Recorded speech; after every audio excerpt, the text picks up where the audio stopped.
Bien-aimés est-ce dans le Seigneur, que la paix de Dieu repose sur votre cœur en ce jour béni.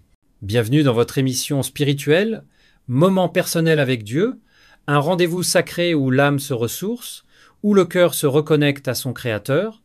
Aujourd'hui, nous allons méditer ensemble sur un thème profond et souvent douloureux. Le silence de Dieu n'est pas un abandon, brisé pour être béni.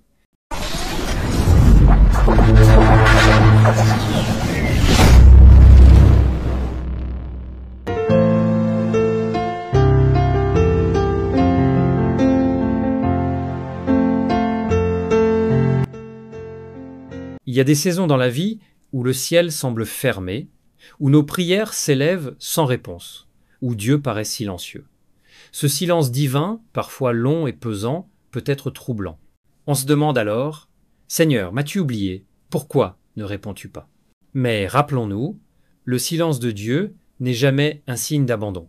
C'est souvent un langage en soi, une pédagogie céleste, une préparation à quelque chose de plus grand. Prenons l'exemple de Joseph. Vendu par ses frères, injustement emprisonné, oublié dans un cachot, Dieu semblait silencieux. Et pourtant, dans ce silence, il préparait le cœur de Joseph à régner, à sauver un peuple entier. Ou encore, Job, brisé dans son corps, dans sa famille, dans ses biens. Dieu ne parlait pas. Mais ce silence n'était pas indifférence, c'était une phase divine pour révéler à Job une gloire qu'il n'aurait jamais imaginée. Il a été brisé pour être béni.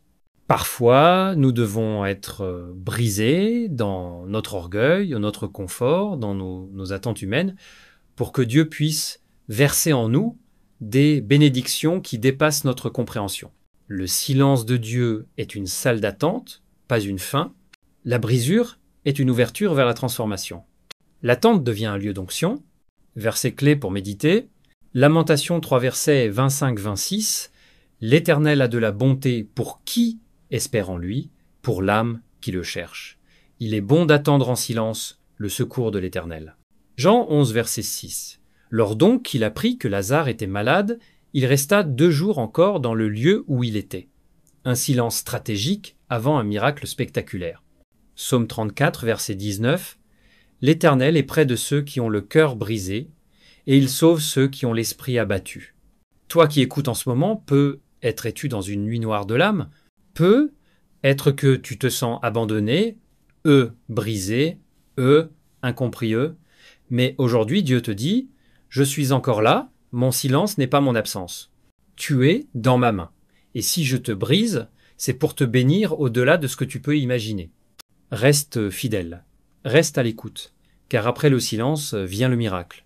Et après la brisure vient la bénédiction.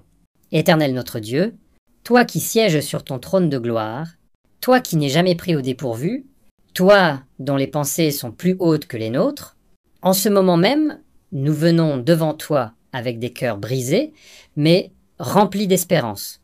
Seigneur, il y a des saisons où nous ne comprenons pas ton silence.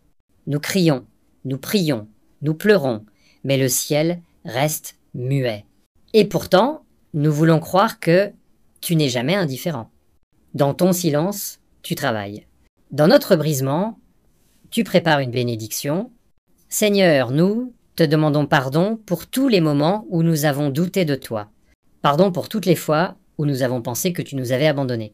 Aide-nous à comprendre que ton silence est un acte d'amour, un temps de maturation, une preuve de ta sagesse. Tu es un Dieu qui voit tout, qui connaît la fin dès le commencement. Père, nous nous sentons parfois comme de l'argile cassée, mais tu es le potier fidèle. Remets-nous sur ton tour. Reforme ce qui est brisé. Rends-nous plus beaux, plus forts, plus proches de toi. Brise en nous l'orgueil, la peur, les attentes charnelles.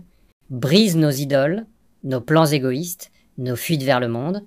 Brise tout ce qui nous empêche de voir ta gloire. Et une fois brisé, Seigneur, ne nous laisse pas là.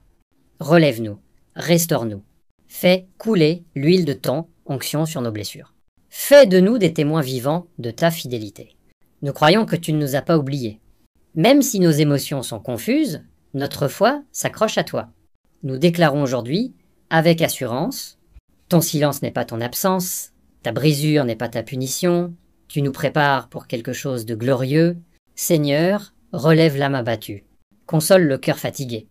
Renouvelle la foi de celui qui est à bout, ravive la flamme de l'espérance en ceux qui marchent dans l'ombre, et quand le jour viendra où nous comprendrons enfin ce que tu faisais dans le silence, que nous puissions t'adorer encore plus fort, t'aimer encore plus profondément et t'obéir encore plus fidèlement. Merci pour tes voies, même quand elles nous déroutent. Merci pour tes plans, même quand ils nous déconcertent. Merci pour tes promesses, même quand elles tardent. Nous te louons, non pas seulement pour ce que tu fais, mais pour qui tu es, un Dieu bon, fidèle, parfait, dans tous ses chemins. Nous prions dans le nom glorieux de Jésus-Christ, celui qui a aussi connu le silence du Père sur la croix, mais qui a été glorifié au matin de la résurrection. Amen.